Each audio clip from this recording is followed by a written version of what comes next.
Bien écoutez, je me trouve actuellement à Avdiivka, dans le Donbass, à quelques kilomètres de la ligne de front. On entend des bombardements au loin, mais pour le moment, ils se concentrent sur les positions militaires, à environ 4 kilomètres d'ici. Assez peu de bombardements dans les zones civiles pour le moment, là où je me trouve, mais la situation est bien sûr très volatile.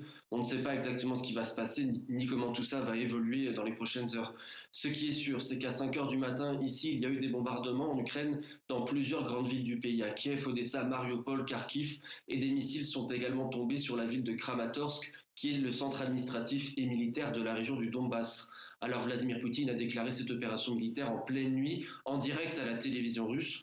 Et de ce qu'on peut observer ce matin, on a l'impression que l'objectif de l'armée russe semble être de s'emparer très rapidement des points stratégiques et militaires pour essayer de paralyser le pays. Certains rapports depuis ce matin parlent de troupes russes qui seraient rentrées en Ukraine par la Crimée. D'autres rapports parlent de parachutistes envoyés directement sur des sites d'importance dans plusieurs villes. Des combats seraient par exemple en cours, notamment maintenant à l'aéroport de Boryspil de Kiev.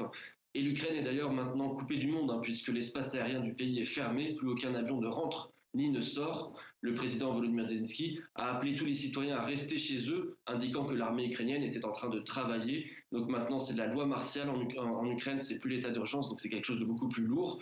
Ce qui est certain, c'est que l'invasion de l'Ukraine maintenant a commencé, et elle ne se limite pas au Donbass. Le pays tout entier est maintenant en guerre.